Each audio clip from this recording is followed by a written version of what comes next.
morph in that chrono.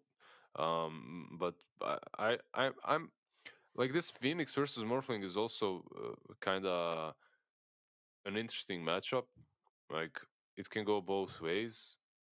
You get a Vessel early on Phoenix, you sunray him down in that chrono, it can dish out a ton of damage, but Morphling as well. It can, with the Yeah, that's a Manta, good gets point. on top of the egg, kills it.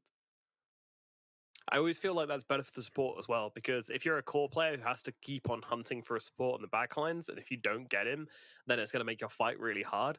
That's a really nice position to be in, because as a support, like, you're more than happy to just sit in trees or just, sit really far back.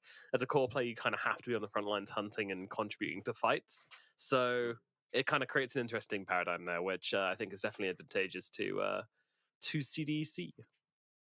Speaking of how those drafts have panned out, Nomad, you got the Void Spirit that we wanted. However, it is going to be on the other side. Of course, 7E playing his specialty Pangolier. What do you make of this Void Spirit for White Album? Does shift the Death Prophet into the off lane. So it gives us a little bit more tempo that Lizard wanted earlier on. Is this what you think they needed to win out this draft for Fusion? Yeah, it was. They needed something which can get in and play the game, cast a bunch of spells. Death Prophet, she's good, but she's a very inactive hero, no stuns, no mobility as such. You kind of just run in and ghost and siphon things. Is that enough to win a fight? Probably not. You need the control, you need the damage, which I think the burst, which Void Spirit definitely offers you. So yeah, I think it was a perfect way to round off your draft. And I mean, this is looking like a pretty even draft, honestly. I do really like what both teams are pulling out here, but yeah, I think the 70 Pangolier is going to kick off this game. So yeah, I'll go CDSC. He's going CDC. Lizard, who are you going to put your money on for this opening game one? I'm gonna go with Fusion, and my main reasoning is I don't like Nomad. I want to go against him. Oh, no. Well, I have to back my boy Ponlo, but we're going to see what's going to be happening in the game itself. So, gentlemen, the luscious Lizard and the gentlemanly Nomad, take it away for this game number one. I'll talk to you after the game. Thank you very much, Tana. Yep, let's get into it. This is going to be a interesting game. How seriously do you reckon these teams are taking this one? Because obviously, they've pretty much confirmed for promotion on CDC, and poor old Fusion. They're confirmed staying in Division 2, I believe. So, like we talked about, it's still like there isn't a lot more games to play for, right? Like maybe some third-party tournaments will happen that you can play in. So because of that, perhaps you should take it seriously. But I don't think that these sorts of games can ever bring out the best out of players. It can always be fun. Yeah. Right? Like, the games can go crazy, but usually players don't try hard as much. There's a little bit of a kerfuffle for the runes take place, but yeah, we'll just end up going. What, 2 for 2? There we go. Now it's 2 for 2. So XCJ 2 for 2 confirmed. Confirmed. Phew. Yeah. Yeah, so mid lane, Void Spirit versus Pangolier. I do think this is a Pangolier favored lane. That's for sure. Yeah, they just needed the faster paced hero on the mid lane. That Prophet is kind of fast, but not nearly as White Album. They needed a playmaker. Yeah, I like the switch up that they did. That Prophet should do quite all right versus the Morphling as well. And you'll have 70 Pango doing his stuff on the other side. And you are letting 70 having a little bit of a better lane, but in general, your draft feels better, so it doesn't matter. Yeah. And I do worry about Quack this game, He's QAQ's Morphling. Oh, Undyne taking some heavy hits here. Is he going to go down the Shadow Word, healing him up? Is it going to be enough? No, it is not. Podlo will get first blood on Fusion. And that was such an easy first blood as well that they got. He saw the Tiny, he knew where he was, he just ran towards him. Yeah. Trying to mess with the equilibrium, and it didn't work out. Yep, sometimes these tree grab tinies just catch you off guard, the extra damage coming out from that. It's something we've been seeing on the position 4 tiny more and more, pretty much everywhere. is just grabbing this tree and hitting people. And as you can see, getting first blood with that is very unusual indeed. As some more shenanigans. These lanes are pretty messed up right now. Why are we laning in the jungle? What's happening, guys? Get back to your lanes. Yeah, everyone just trying to mess with the equilibrium. No one wants to lane actually. Yeah, Right, so they're bored. playing around. Been laning for 3 seasons now. Been laning for 10 years now. Yeah, laning is so 2020, you know, like it's time for the new stuff. Absolutely. Dragging creep waves around the map. Let's get 5 with this.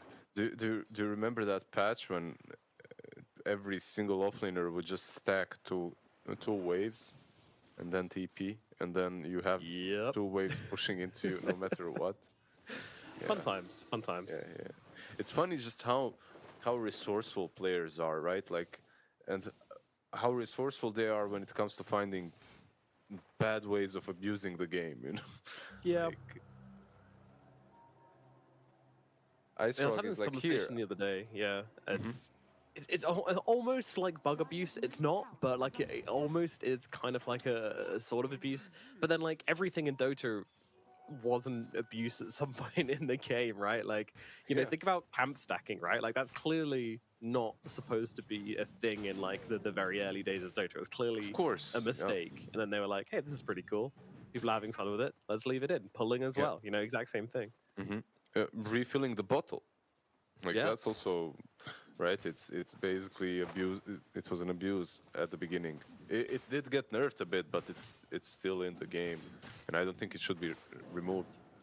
Yeah, I don't know. Like for me, even having broken heroes and all that stuff, it kind of gives charm to the game. I don't mind it. I actually like it. But obviously Redditors are gonna be very angry about it, so gotta please them.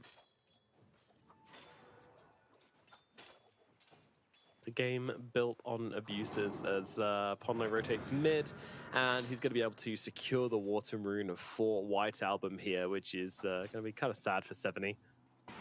Yeah, he decided not to go and try and at least force the Tiny to take the rune. 70, that is. Yeah. Oh, the Oh, glaive. that fortified. Now the Avalanche coming out, and they get this kill as well. This will be awful, and they will. They bring him down. I can't believe it. 7E getting caught with his pants down in the middle lane. See, this is what happens when I believe in something. It was a really nice Top lane fortify as well. The Centaur getting pretty low here as XCJ gets from XCJ getting low in the same process. God King trying to finish the kill here. Will be able to do that with the time walk forward. And now turning around and starts hitting into Imitator here. Come on, Bash. There we go. Finds it, but I don't think it's going to be enough to get the kill here onto the Marcy, especially with his creep wave here, actually. Disposed back as well. God King taking some like hits. You should be careful, Imitator. Okay, Yeah. he has now a rebound. He gets out. 16%, not quite 17%. You know, 1 more percent on there, and he's got him chain locked down. But 1 more percent and he's chain locked forever. yeah, that's it. Yeah, sometimes Void is just BS, you know? You come into this lane and he bashes you, bashes the creep, denies the creep. Oh, don't. When a faceless Void goes for a deny and they mess it up and they get it completely wrong, but then the bash comes through, they deny it anyway, and then they like all chat me or tip me or something. That is the #1 way to tilt me and don't. That's just like... There's also Legion, right? It's kind of the same thing. Yeah, but Legion can also do the thing where you can just spam deny the hero and it like it blasts it down from like 100 to 0 for some reason, which is definitely a bug which should be fixed. You know what I'm talking about? I know, of course, but Yeah. it happens very rarely. But I know what you mean. It's a feature. It's not a bug. Okay. Oh yeah. We were just talking about this, so yeah, I can't really deny my own logic now, can I? That'd be Can't hypocritical. have it both ways, you know. Yeah. When it suits you, it's good. When it doesn't, I believe that's called having your cake and eating it. yeah. Of course, you have to come in with some culinary references here. Of course. What is your favorite cake? You strike me as a lemon drizzler. Am I right? As a what? A lemon drizzle kind of guy. Nah, Huh? There's this honey cake in Ukraine that I really enjoy. Oh, It's the really- honey cake it's- was really good. Yeah, Yeah, I miss honey cake in Kiev. I like the waffle cake they did there as well. That was delicious. Yeah, yeah. In Bosnia, I really like baklava. It's like it's the Turkish one that we kind of perfected. The way we make it, you know, we perfected it. I like it. I hope there's no Turks listening. Yeah, it's too early for them anyway. Our baklava is better. Suck it, Turks. Oh, that's definitely a fun way to rile up. You know, pretty much any of those the areas like the Slavic or. There was Southern actually European so countries. there was one Turk in Bosnia. He was getting a visa, and I took him to cevapi, right, like this famous dish, and he's like, "This is just kofte," and I'm like, "Oh my god, get out of here! I'm done. Why did I ever invite you?" But yeah, when it comes to big meaty boys, just like cevapi are, we have 70 on mid lane. He's feeling beefy with his haste rune. Yeah, he's looking for some revenge here, I think, you know, like Ponlo, he's a guy, but gonna get tossed back here, meaning that the kill is pretty unlikely to happen now. And it's like, oh, great, my support has helped me out. Oh, it's a Warlock. Cool. Nice. Yeah. What do you have skilled? No stuns? What if Fatal Bonds stunned? Mini stun. Every time he took damage, just stuns everyone connected No, to no, it. no, no, Yeah, no. perfect. On cast, only on cast. Yeah, that would be a nice buff for the hero, but I don't think he really needs a buff for the hero first. He does. Material. He doesn't. He chilling. doesn't. I'm just, you know. I mean, the only reason this is a hot take, by the way. The only reason Warlock is first pick material is because carry players are pathetic, and I'm a carry player, so I can say that with the utmost confidence. I'm just like, I don't want to buy my own salves. Pick Warlock, please. Meh. Yeah, because of all the sharing, heal sharing nurse, right? Like Yeah. because of that. I mean, it does make sense. Same for the Wyvern. The heroes are decent in some aspects, but what they bring to the laning stage with the heals is just the most important part Easy of them. deny. Still, though, that's a 9-minute tower for the Centaur, and he's feeling like such a beast right now. Look at what he's doing on top lane. Vanguard, Bracer, no boots, doesn't care. He's a bit of a beefcake at the moment. Absolutely. Yeah, you can't trade with him. Like, on one side, Centaur was a really good pick, but it makes this Sunray so valuable through the game. Insane, isn't it? Yeah. Same with Siphon, right, from the Death Prophet. Yeah. These two heroes are should have a ton of damage. Yeah, By the it's end. kind of worrying against Morphling and the Centaur how much percentage-based damage they have. Like, but like, hey, Morphling can just stay full agi, easy. Yeah, exactly. Stay full agi and go Mask of Madness instantly, you know. Just Perfect. This is the build. that's the turbo build. Yeah. You know, in turbo you just go Mask of Madness minute 2.5. Yep. Just go hit ancients. That's it. That's the build. Oh, smoke up from Fusion here. Red by CDEC though, but they're just going to toss in White Album. White Album, I choose you.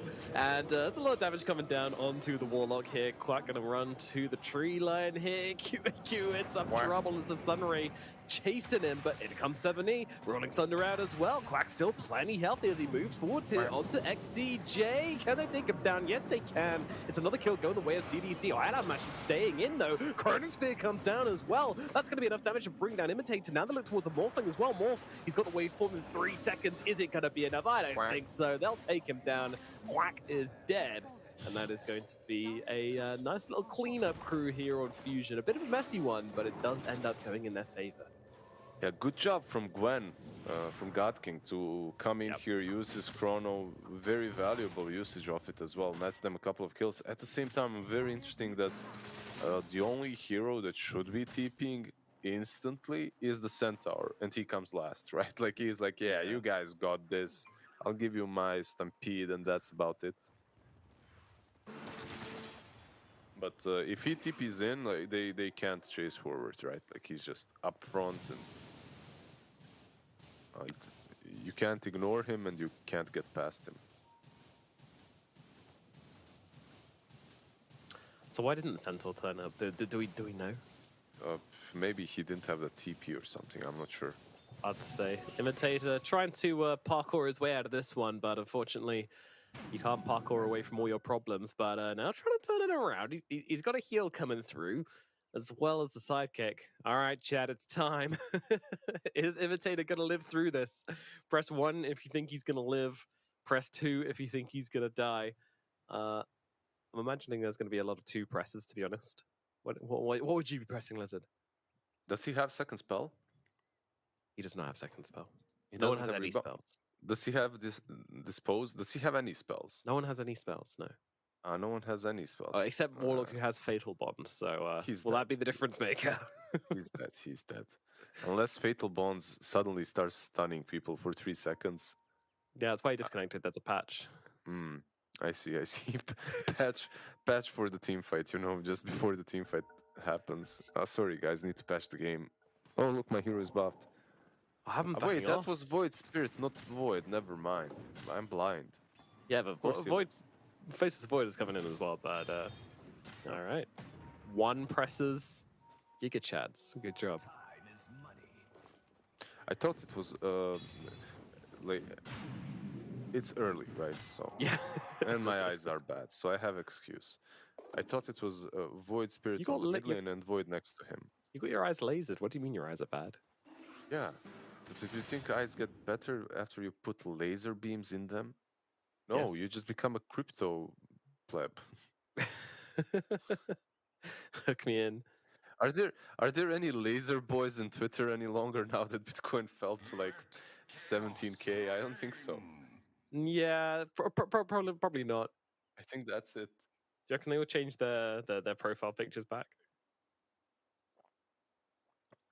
I think they already did that. But they'll change them maybe in 5 years, if ever, for the lols. It's like, it's not like Dota actually. We are very loyal to our teams here, no matter what happens. Fans stay loyal. They also stay hateful no matter what happens, which isn't a good thing. But yeah, 2 sides to every coin. I don't know what player. There were a couple of players. There were a couple of players talking about how difficult it is when fans flame you for losing. I remember back in my day, dude. I open my Facebook messages. It's like, you have 10 new requests. You open those requests. It's like the most wild shit you could imagine. The most unhinged human beings. It's just bettors, right? Like losing their arcanas. Yeah. Being mad. We should track them all down and get them to like play a pub, 5v5. Imagine the all chat from that. It'd be glorious. Ah, man. It's like, the worst thing is, there's always that one guy. He's like, he spews the most wild things, the things that you can imagine, right? And then you answer him, yeah, man, I'm sorry, it happens. I tried my best. And then he's like, oh my God, you answered. Oh, you answered. I'm sorry, I love you. You're my favorite. Yeah, sorry, you just said... Oh, in we go. We've got the Death Prophet on the kill list here. She has got that Spirit Siphon going, but I don't think it's going to be enough to keep her alive. That said, though, 2 more Spirit Siphons coming out, and they've pretty much used all their nukes here. The Golem's going to come down, but actually missed on the Fishman. Fishman finally falls, but and they go as Morphling joins the fight as well. Quack getting on top of the Tiny here, turning into him, throwing it up in the air, and the Swashbuckle will finish the job here as well. 70 going to grab that kill as they bring down 2 on Team Fusion. No one dead on the side of CDEC. That was what they were looking for. A nice little rotation there to punish the DP. It's quite important for them to stop the DP from just taking one tower after another.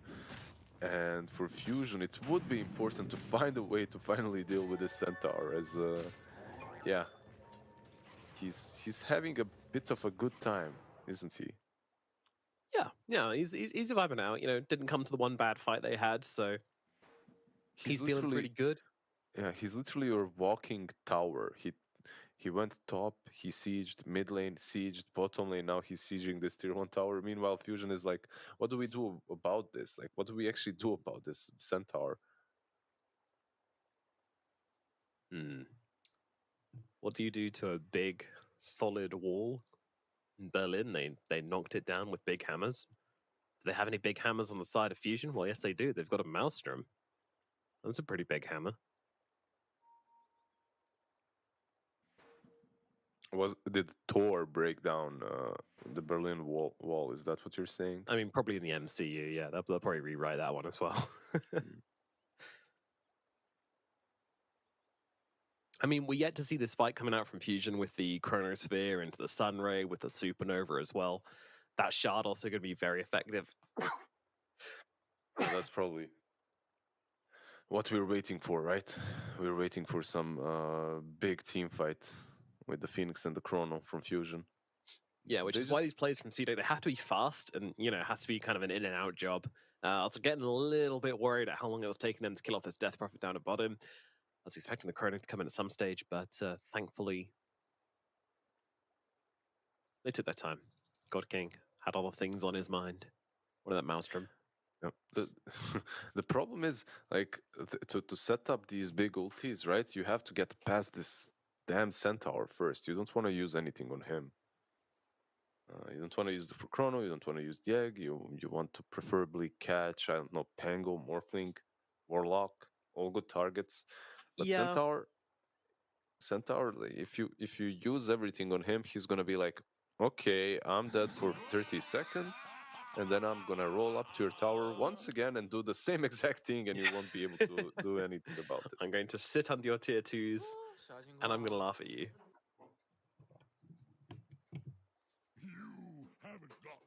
All right, God King. Back in once again. G's are called. CDEC need to be a little bit careful here as they jump forwards here onto the Marcy, trying to bring down. They'll come close for the rebound, and that'll allow it to get away.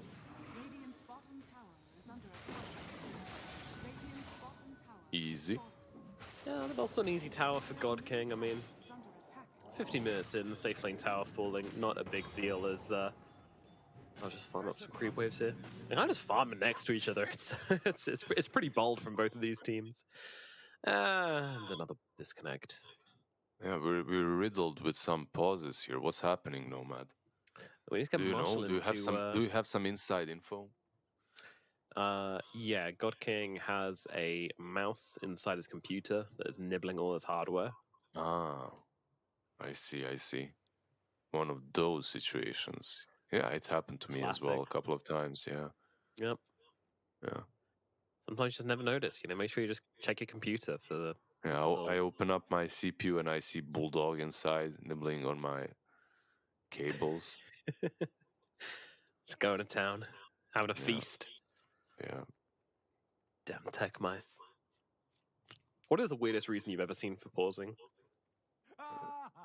Weirdest reason for pausing? Yeah, we had one the other day in a pub where someone wanted to pause. Well, someone paused and then they were like, "My sister's giving birth." Oh yeah, I think I saw that on Reddit as well once or twice. Maybe not sister, maybe wife, but yeah, that one is probably the craziest. Yeah, that's pretty wild. Yeah. And then during a UK event as well, we also had someone who paused because they spilled something on their keyboard, and then someone started saying it was milk, and it just became this weird meme where like this. I don't know. We every time someone paused, just like milk on the keyboard. And apparently the guy never spilled milk on his keyboard. Apparently it was something else, but people just, I don't know, made fun of him for spilling milk on it. Yeah. Yeah, it just sounds funny. It just sounds like a weird thing to happen. What's the weirdest reason you did it for? You paused for? I don't Anything? know. Probably I don't know, probably something to do with my cat. I'm Yeah. definitely, actually, yeah, I'm in a pretty small apartment at the moment. And unfortunately, the cat's litter box has to be in the same room as my computer. So, yeah, there's definitely been multiple Yeah. occasions where the cat's done a really, really smelly poo. Yeah, And I've been yeah, like, same. yeah, I'm not playing with that. Pause. Same. Deal with it.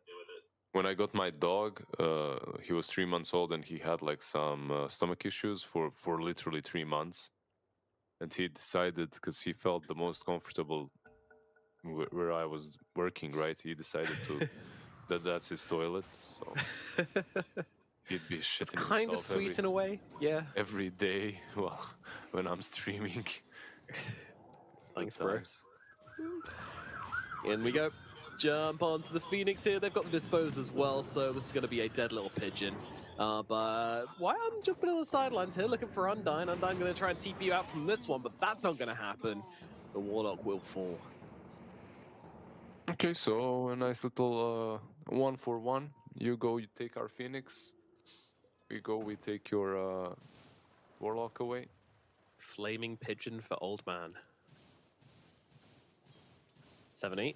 Gonna use this Rolling Thunder here onto the Void Spirit. Can they keep him locked down? He's done a very good job, in all fairness, of keeping him locked down. Is he gonna get stunned again, though? No, he is not. Now he can just get the Dissimulate away. All right. Just a bit of poking and prodding going on here between the two teams. A little bit of friendly ribbing. Who wins in this? What do you think? Like these trades and these just like undecisive fights, passiveness on the map, who benefits from it?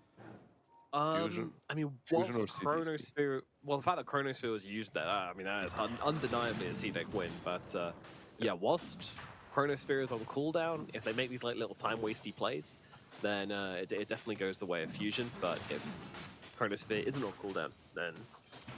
Yep. And straight into the pit. Yeah, this is really bad. But this is the... Quack. Quack. Quack. Quack. Bringing down Roshan. Do you think he ever says like quack while he's playing? Hope so. Hope he plays a little You sniper you with tell the, him, why did you buy Manta? He's like, quack. just shuts down and doesn't answer the question at all. Yeah. Just stares at you. Bobs his head a little bit to the side and quack, quack. Tilts it a little bit, you know. We have a Warlock Medallion Lizard. Wow. Mm-hmm. And according to... yeah, what's this for? Medallion? Yep. It's to buff up your teammates a little bit. To buff up Quack, so he damages a bit harder. Quack's in trouble. Podlo's going to take him down. Nice Aegis, bro. Podlo just jumps in and kills him off. I mean, that is a Blink Dagger reveal, so can't really blame him for getting caught there, but still a pretty big deal. And hey, buddy, what happened to your Aegis? Quack. What happened to your Aegis? Quack. Yeah, like the medallion, you don't see it very often any longer. You don't see this, you don't see Solar Crest as much as before, right? But it's still an all-right item, especially if you don't have any big Roche-taking heroes. Medallion can help out with that. And you're a Warlock, like what does a Warlock truly need? It doesn't matter, right? Like as long as it helps your teammates in some fashion, it's good. So you're not going to be buying. To Statsman Snare, this is the first medallion on Warlock this patch. The last pickup was at TI. Warlock is a hero, and that's not true. not reliant on items. So it's like if you go medallion or glimmer, what's the difference? You know what I mean? Like you just thought that you needed more Roche potential. You got the medallion. Absolutely. Does delay his shard somewhat though, and now Podlo jumps in, finds Undyne here though, tossing him into the creep wave. It gets the job done.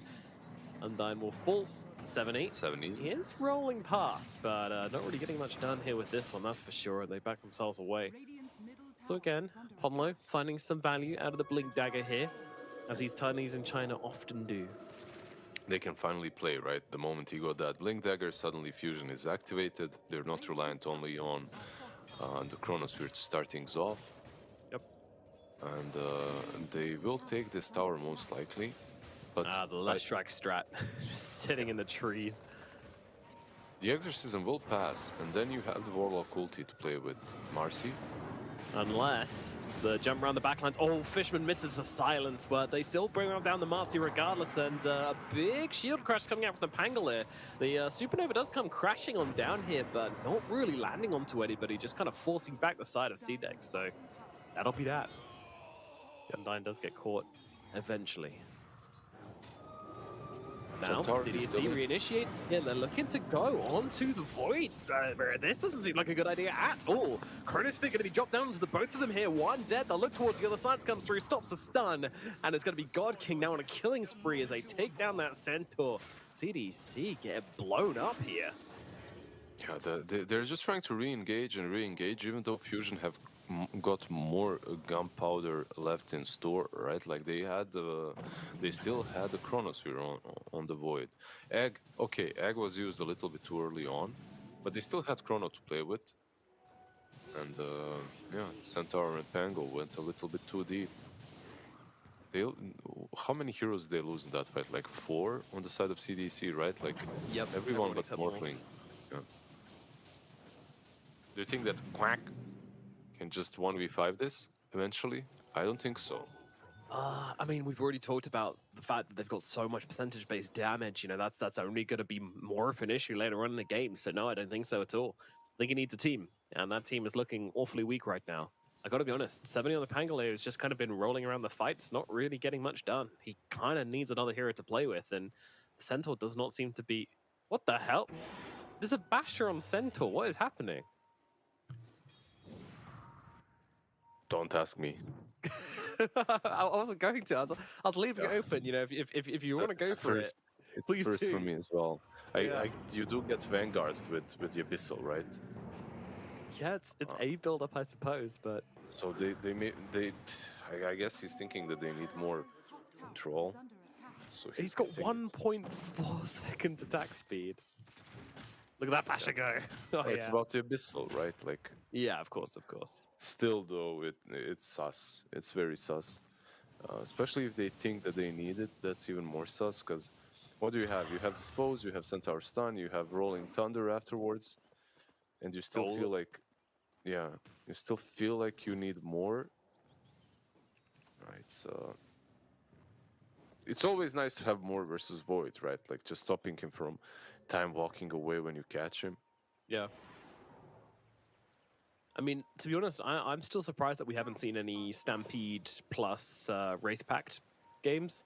It's kind of the same concept as Underlord, where you have a ton of damage reduction on your team and also applying damage reduction to the enemies, which makes it stack additively rather than multiplicatively, which just makes it way more value.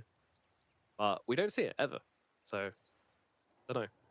Yeah, I don't understand this math you were talking about, you know. Yeah, it's boring anyway. Smoke up.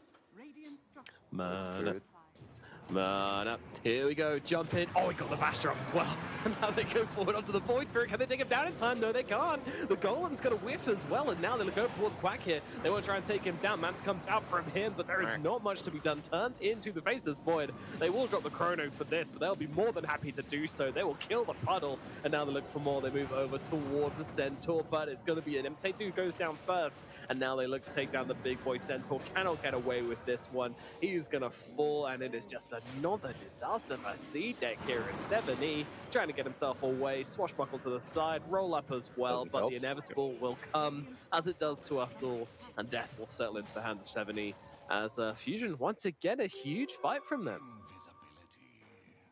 Yeah, it feels like CDC, they're trying to play the game a little bit faster paced, right? Like play against the Chrono, play against the Egg by smoking up, but it always feels a bit too late. By the time they do it, there's Chrono, there's Egg, there's everything, there's Exorcism. Yep. They're trying to play the tempo, but not really. You know, it's a bit too slow. Also, the Rock didn't connect on the Void Spirit. So they Yeah, got the that was- Basher, they got the stun, they got the Rolling Thunder, but the Rock was a bit too late. So the Void Spirit survives. When the Void Spirit survives, your fight is... You just committed so much into him and you didn't take him down. The fight is over right there. Yeah. I mean, it was really awkward because he jumped in and first hit bashed him, but he was already stunned from a Who Stop, so it didn't matter at all. It was just kind of funny. But yeah, he's got the Abyssal now, so they'll definitely have the chain lockdown to kill him off next time around. But is it too little, too late for CDEC? I mean, they need to go now. That's the thing. Like, I'm looking at this team and just going, let's make something happen, guys. Come on, let's move. And I guess Morphling is getting bigger, right? So maybe some good fight around the pit can change things for you, but Yep, they here we go. heard, yeah, they heard you. I am in games, so it makes sense. You're like the voice of God in Dota. When you speak, it just goes through. It Transcends is. borders, jump in Abyssal onto the Death Prophet. They'll force Starfire away, and that's going to allow us to get off the BKB and try and turn this one around. Imitator on the cliff. Fishman still alive. The Spirit Siphon's just doing a whole truckload of work, and they'll turn around and they will kill off this Morphling. Oh, no, no, no. Whose 4-staff was that? Whose 4-staff was that? It felt like they forgot about her after the force, right? Like, oh, never mind. Oh, DP is still alive. Oh, Wait, was it? damn. Was it a Dispose? Probably. Because there's no 4-staffs in this game. Yeah, yeah. Don't debate me, Nomad. Oh. Not in the lobby. Oh, dear. Don't debate me with the force staff. Oh, no, Ponlo. Ponlo. Ponlo God. He got out a insane. little bit and then got all the siphons plus the Sun Ray and the BKB. And then suddenly this DP that you were about to kill, that's 5% HP, lives. And again, the same thing happens for CDC. They commit on a target, they are unable to take it down. And then they just lose the fight. That they do, my dear Lizard. That they do. All right, Ponlo, play of the game so far with that one then. That was insane. And you'll be very surprised to hear stats from Snare. The fastest Abyssal of all time on Centaur. I mean... Wow. wow. You know, you should... What a timing. Some players should just spam all the items that are never bought combo. Abyssal. Yeah, they've got the Abyssal.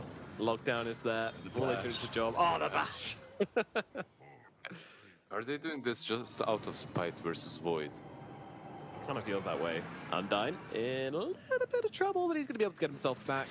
Here's Ari spawning on the side of CDC, but that Chronosphere ever present. The threat looming in the back lines.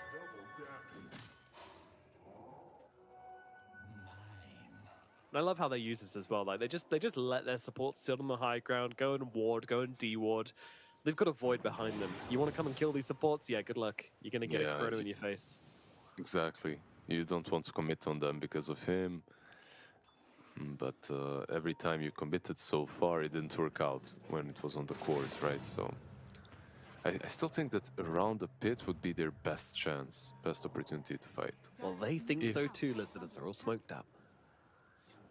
Wow. Wow. Quack. Quack.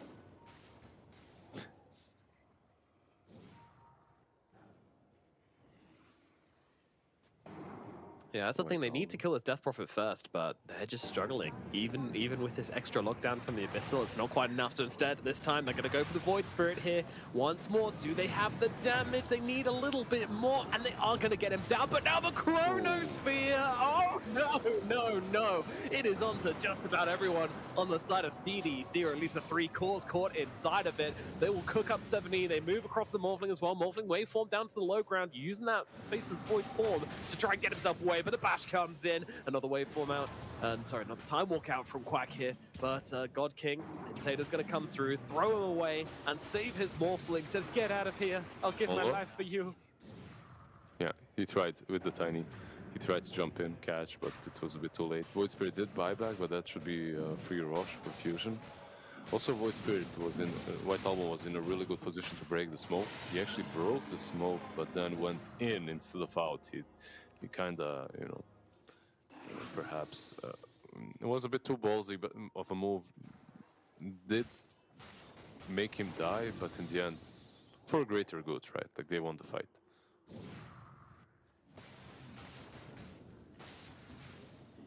Straight onto the tier 2 on the mid lane. Gotta be Yeah, it honest, just feels- Fusion are kind of owning this game. They feel very, very confident with this lineup. You see, like my prediction was on point. Yes, Just gotta go against you, and it's all easy. assuming I'm going to be wrong is a pretty good play. I wonder if there's any like better out there who just listens to me and just does the opposite of what I say every time. They must be rich. That is No, it isn't a person. There is a bot. It's a bot. It's inverse nomad. It basically tunes up to every stream you have, and then it just does the inverse of what you're saying. And is it your bot? It's my bot. It's already a millionaire. It's making me dull. But it's turned sentient and won't give you the money back. Did you hear about that with the Google bot? Some engineers saying that one of the Google AI is turned sentient and has hired a lawyer. Yeah. Pretty funny. Some Google engineers as well resigning. They don't wanna work. It's too hard with these sentient bots. It's too emotionally taxing. Imagine you design an AI and then it becomes your boss. Don't feel bad. Yeah, Puddler's gonna go down in the top lane here. Radiant structures are fortified. Rest Slave in to peace, the little machine. pod. But they're just gonna trade towers here. Tower is under attack. Or are they? Actually backing out on the top here, CDC feeling a little bit scared, apparently. Under attack. That's surprising. I feel like this is a regular thing we see. Radiant's bottom tower Yeah, it's like is how many heroes are showing on the map is your Holy. is always the problem, right? Like White Album isn't showing. If he isn't, there's a chance he's setting up for something. Radiant's bottom tower Do you really want to risk that, even with Tiny being dead? Yeah. Probably not. Probably not. I just noticed something with those, you know those hand towers? I've got those equipped. I don't think the observers do, but when you kill the hand towers, they do a thumbs up as they sink into the ground, like in Terminator. I didn't see that. I Adorable. don't have that. That's actually brilliant. Radiant's middle tower is under attack. Yeah, I don't have it equipped on the stream either, so I'm just a lunatic. But if you No have the one hand knows towers what you're equipped, talking about, Nomad, but we will let you enjoy your delusion. You know, Thanks. no one is gonna fight you. appreciate it. So they're basically just trying to split top, right? That's what they're doing at the moment. But it's just the two supports and the Centaur, and Centaur has been caught. He has indeed, yep, thrown into the arms of Faceless Void, where we all long to be, and, oh, Chrono, alright, well, that's not very nice. Oh, they're disposed to get him out of it! It's not going to be enough to keep him alive, sadly, but still a cute little play, and they're going to be able to find the Warlock as well, so, no Dwayne "The Rock" Johnson for a little bit of time now, as he's going to be out for 45 seconds. It's so sad as well for the Warlock, because that wasn't his fault that he died, right? It was literally just the Marcy. She's the one that made them investigate further, made them go into the trees, made them search for more heroes, and Warlock was like, oh, damn it. Why me? They're looking for Marcy. She went that way. It was a nice attempt, though, with the Dispose, right? Like, going in, trying to save him, but it was never gonna work. There's just too many heroes there. If they're committing that chrono, there's 100% enough ammo to take him down no matter what. But Lizard, my question is, why are Marcy's hands stronger than the forces of time itself? What do you mean, why? Did you see those hands? Yeah. Just Yeah, tore him out of the time void. That's not okay. They're amazing. Those hands can break worlds. Oh, okay. If So you have some if she's unresolved issues pissed there. enough. If she's pissed enough. But imagine the back massage. Oh my Oh, god. that, I I'd mean, kill for that. might be fatal, but worth it. That'd be deep tissue. Did you ever have a sports massage? No, I haven't. It's. I've had like a relaxation massage, but didn't really. I don't know. Relaxation, but please, no further. No more. No more. God King getting to his Skadi, Centaur to the BKB, Morphing, I believe, has that small crit completed. What else? With the little critty boy. Little baby critty boy. Gonna do anything with that? Is it gonna grow up? Perhaps. I don't think you need it right now. Perhaps the buyback would be better to save it, right? Yeah. Always nice to have buyback versus Chrono, that's for sure. It's like the way you play even versus the Chrono back in the day and even now. If you die as a core versus Chrono, you just have to have buyback. Yeah. That's like the #1 rule. It was also versus that Prophet when she was, well, she's still utterly broken, but Yeah. it was against all these heroes. You just have buybacks and you fight around big objectives, around Rosh Pit. That's why I'm saying Rosh Pit, because these other fights, you're not gonna win them if they have big ultis, but they won't matter as they'll have ultis again when a necessary fight occurs. Yeah, that's kind of what we saw, like, the first Roshan and the first big advantage from CDEC happened was when they chronoed to try and kill 70, which I think they did. But then they just go and take Roshan. They just go and take some objectives, you know, and it ends up being better for CDEC. So, been harder to imitate, though, later on in the game because these chronos have just been so good. They've been getting very key kills. Yeah, all comes down to this next Roshan.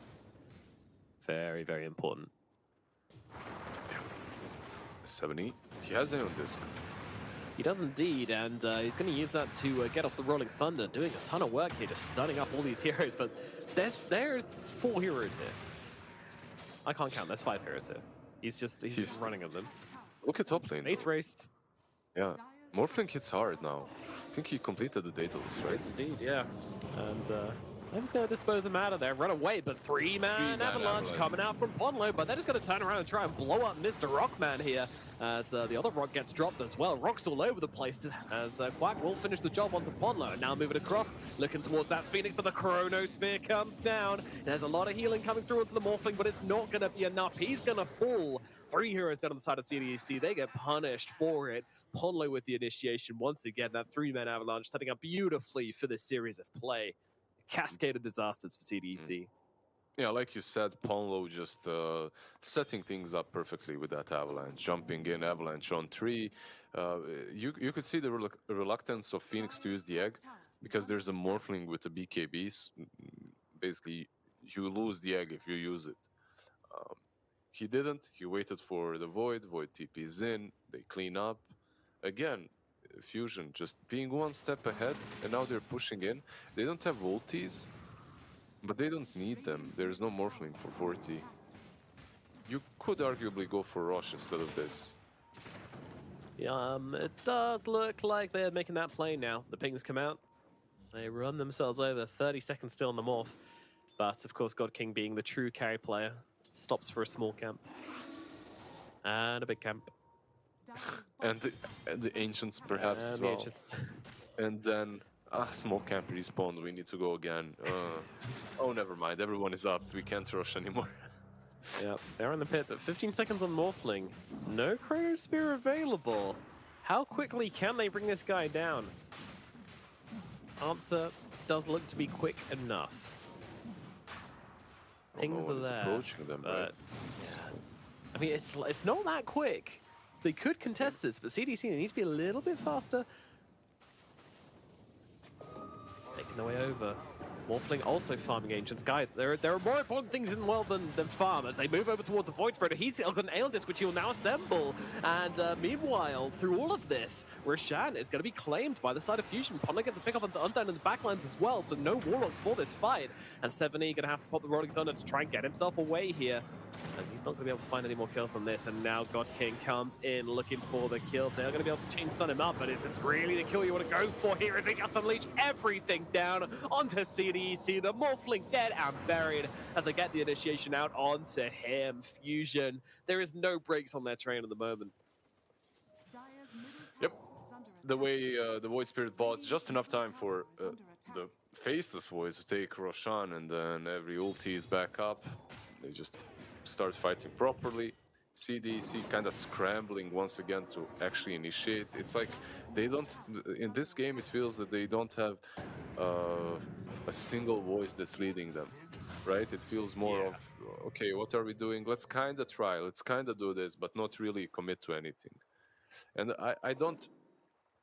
I can't hold it against them, because early on in the game, when they were committing on these big pickoffs, it didn't work. It never worked, right? So it kind of, you can see that it messes with their confidence now.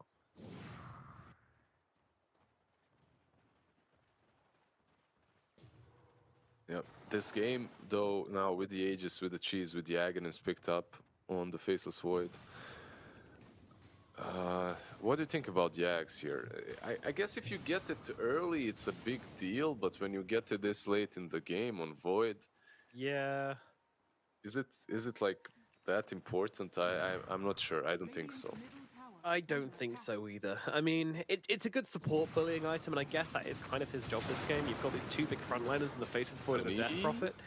He's in a little bit of trouble here. Hexed up, and he's just getting beaten on down. He's going to lose his life. Apparently, Ponlo has a Hex. Apparently, Ponlo has Blink Dagger, Force Staff, Hex, and Mules. What the hell? Oh, here we go. There's a refresher, by the way, on Gwen. So keep in mind that Chrono can come out once more. He doesn't have mana for it right now, but it can happen. The 12th fastest Hex of all time on Tiny, according to Snare. Why isn't he sending these stats to me as well? He's just You already look smart DM. enough. I see. Yeah, I see. I need all the help I can get to sound smart. I just want to feel included. I want to use it, you know, like I want to feel like he cares. 7-8, Aeon Disc gonna get popped here, and now they come in, but out again. The dance potential from these guys is very high. Well, Dispo's back onto the Faceless Void. They're going on the Aegis target. Is this recommended? Well, they're going to get him once, but White Album now coming in with that AoE silence. Going to force the BKB out from the Morphling here a little bit early. Can they bring him down a second time? They're trying to bring him down, but he's going to get the BKB off, and now he turns around. Refresher Orb out with the Chronosphere coming down onto 3. Cook up those supports and taste them. They delicious. And now they go into the high ground, looking even into the fountain as the Hex down into the Morphling. Can they bring him down inside its own base? Yes, they can, Fishman. They're just tearing through everyone. The buybacks are coming, and they mean absolutely nothing here, as poor old TDZ literally getting fountain farmed out of the game. Game number 1, it goes to Team Fusion convincingly. My goodness. I love your and taste them. They delicious. You know, I love that part of the team fight. The supports were definitely a very nice snack for Fusion, for Void. He enjoyed dying there too, because it allowed him to use the refresher orb, right? Like he couldn't use it before, he didn't have mana. But the moment you kill him once, he can actually pop it, he can use the chrono finally and take the fight. No, Fusion had, in my opinion, a better draft and a better executed draft one as well. What do you think, Snare? They played, I mean, I'm not surprised at all. This was my boy Ponlo on Tiny doing amazing things throughout the game. We've seen XCJ, this is his 3rd most played hero on the Phoenix, and of course, White Album back on Void Spirit. This was written in the stars. No, I'm kidding. Honestly, I was a little bit worried about this series coming into it because of how good CDC looked, but after seeing this game, now I'm just despairing as to where was this Team Fusion all along. They're 3-3 Right? in the division right now, but if they played like this every game, I have no doubt they would have gone 7-0. What a performance from them. What a strong, dominant game 1. And it's kind of surprising that they look this good, given just how it looked like CDC might be able to mount some degree of challenge early on. But unfortunately, Lizard, at some point in the game, you asked the question, can Quack on Morphling 1v5? Quack. Unfortunately, Quack as a player can do it, but Morphling... yeah, lack of faith in this hero is certainly vindicated right now. And Team Fusion just looking hella decent in this particular configuration. I want to talk to you about something here, Nomad. Obviously, Team Fusion did a lot with their itemization. That was kind of interesting. But the moment that they unleashed that Blink Dagger on Ponlo, they started just bouncing from kill to kill all across the map. What do you think CDC could have done differently to try and preempt that kind of movement? Should they have gone maybe for the double blink a little bit faster between the Pango and the Centaur instead of going for a short blink instead? With the blink dagger on the tiny, you just need to have the vision down. To I think the Morphling's first death was fine. Like he dies with Aegis, always feels bad, but at the same time, that tiny blink reveal is always going to result in something. It just so happens to be the Aegis, which is a pretty annoying factor. But I think CDC, they weren't really looking to do too much with that first stages of the game. So I'm not super concerned about that. I think you just need to have, better vision down when you're going for these kinds of plays, up in the top lane, I think is when they got caught out the most. Show him some respect as well, where like if he's missing, you can't be in a position where you're going to let him get like a 3-man avalanche off or something like this, Yeah, so I think vision was the main thing, honestly. I think that's the best counter to Tiny with Blink. That is actually a very good point. I mean, there were several points in the game where it felt a bit dark for the side of CDC, and especially with White Album. If you don't see White Album, you don't see Tiny, you can't actually play this map. And unfortunately here, Lizard, one of the reasons why we don't see the Centaur as much these days is that it's kind of difficult to configure kill duos with this hero. And there were a lot of times where he'd find himself on the map, there's a potential target they can go on, they'd go on that target, and they're like, well, we don't actually have damage. All of our damage is on the Morphling. There's not much we can do in these fights. So going forward, what can they pick in the support duo to try and at least give them additional damage for those kind of jumps? My problem is that they is not necessarily like what to do of supports. My problem is just the fact that they had Morphling and Centaur, two beefy boys, playing against a lot of damage over time, percentage based, right? Like percentage based damage. That's the issue. Because also you had these situations on White Album, you jump in, the rock isn't there on time, he survives. You had a couple of these fights in which you go in, you don't kill the target, suddenly you can't fight it any longer. It happened twice on the Dead Prophet, once on the Void Spirit. So I would blame the draft only. I don't think the draft in general is bad. I think it's just not that great versus that Prophet and Phoenix, and the execution wasn't truly completely on point. That's it. This is one of those fights you're talking about here. Yeah. They really thought they had this kill, but my boy Ponlo is out here with that 4-star for salvation. The heal from the Sunray, the Spirit Siphons, the BKBs, and they just out of damage. They're like, well, we can't get these kills, and you spend so much time just trying to bring her low without being able to get that kill. Provides the opportunity for Voids to catch up, both of them, in fact. And then game just feels very hard at that point. And also, if you can't be killing Void Spirits, if it takes this much commitment and you're forcing these huge Chronospheres just time after time after time, this is very problematic. But honestly, Nomad, it's emblematic of where Morphling is as a hero right now. Long gone are the days where he could show up, burst one hero, and move to the next target. Now it's a considerably higher effort for him to bring down some of these beefier targets. And in this game, just sadly, that effort was not enough at any stage of the game. I don't want to harp on the Morphling, honestly. I really don't feel like the Morphling was the issue here. It would have felt nice if you had a different carry, I would say, yes. But he still was able to get like a bit done. He was still a threat in these fights. When he picked up this Daedalus, this Skadi, he was a bit of a beast. But I just felt like 7E on the Pangol here was so ineffectual for me. Unable to really make anything happen. And then it just kind of felt weird that the Centaur goes for this Abyssal. I can absolutely see this being a build in the right kind of game for it, but like you've already got a Pangolier, right? Now you've basically got two frontline heroes entirely committed to just locking down heroes, and I just didn't really get that, and they kind of just didn't have the damage. Like, where was the damage coming from? You can't expect the Morphlings just do everything like this. Yeah, there's only a few heroes in the game that can really do that, and they didn't have them. So I don't know. It felt like a really weird plan from CDC. I'm looking back at some of their mid-Pangolier performances that they've played in the past successfully, and the most recent forays that have worked out, they had Brewmaster, Death Prophet respectively in their off lanes, and they had Terrorblade with TA in the safe lane. So definitely more spread out damage, not just all in on the lockdown potential in that regard.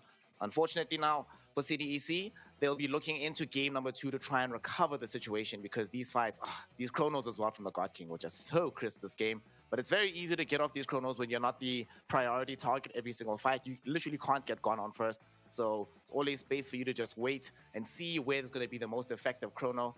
And of course, when you're finishing the game with farming heroes in the fountain, you're feeling yourself and you're feeling very good about the upcoming game. Regrettably here, Lizard, this game is meaningless for the DPC as it is, because Team Fusion already are consigned here to Division 2, CDC already promoted to Division 1, but this is all about getting yourself into good confidence mode for the TI qualifiers, and they look hella good from this perspective. Do you agree with this MVP pick, giving it to the God King here, who also, more than one on the goal to damage ratio? Shout out to him, he's improving. Yeah, I do. Let me think. Maybe Ponlo. Ponlo, come on, yeah. Yeah. Maybe Ponlo instead, but the Void did a lot. Like, he had a rough lane. He showed up with every single chrono. Every chrono was on point, and he was using them pretty much off cooldown, constantly in the game. So, like that bottom lane rotation by Void, where he nets them 2 kills very early on, right? Like when tier 1s are still up, it meant a lot. That was a game changer. Then again, Ponlo, in my opinion, perhaps did a bit more. Obviously, I can't talk about Ponlo because #bias, but I fully agree. What I want to talk about here, Nomad, the point that you made about the spread of damage from CDC relative to what Team Fusion was doing. We saw it there on the chart right now. They literally doubled the damage output on the side of Team Fusion. But unlike what happened on CDC, where the damage was concentrated on 2 heroes mainly, much more spread out on the side here of Team Fusion. This easy contribution, heroes like the Death Prophet, Void Spirit, with the Faceless Void as well. This ease of execution, as we get deeper into the DPC, it does feel like this is where the meta is trending, making it as easy as possible to win out team fights in particular. Given that this Death Prophet was so effective, is she back here, Nomad? Is she starting to become super highly valued as we used to see her in the earlier weeks of the DPC? I mean, Death Prophet never really left, right? Like, I mean, she's not going to be at the same level of popularity as she was before. Of course, last patch she was just absolutely bonkers. She got toned down a little bit, but she's still a great hero. I think she's consistently been in the top 10 of most contested heroes in the DPC across most of the regions. In China, it's always a little bit more favored. I don't know why. It's just a China favored hero. They've always liked playing it a bit more than the other regions, and for good reason. They have a lot of specialists, I think, in the region. And Fishman definitely looked awesome on this hero. The amount of times where he just ends up surviving. His item build was great. His gameplay was very measured in that he was aggressive when he needed to be. He didn't overstep his boundaries very often. Didn't waste Xism. DP can be a punishing hero, but at this point, so many of these players in this region are so damn good at the hero that it just feels like it's a really easy to execute hero, and it's not, but that's just how these players are making it seem. So We will see, though. Yeah, Lizard? He's just saying pressing R is difficult. I agree. Yeah, says the guy who wanted to put Faceless Void as the MVP, Lizard. Oh, Lord. That R is more pressing difficult. R. You have to R and That's a click very hard somewhere. R. Yeah, it's Yeah. a different R. True. And sometimes you have to press Q before you press that R, man. Oof, it's That's very high execution. High APM stuff right here, yeah. We'll be seeing in game number 2, though, if CDC can bring that kind of execution to the table to try and force a decide in game 3, or if it's going to be the case that Team Fusion continues to roll this series, continue to look this strong, and continue to make a strong case for themselves for the TI qualifiers. With that, we're going to be taking a very short break. When we return, though, the continuation of this series, the continuation of the final week of the DPC, and the continuation of the Ponlo Fan Club panel. I'm just kidding. We'll be right back with some more Dota 2 action. See y'all in a second.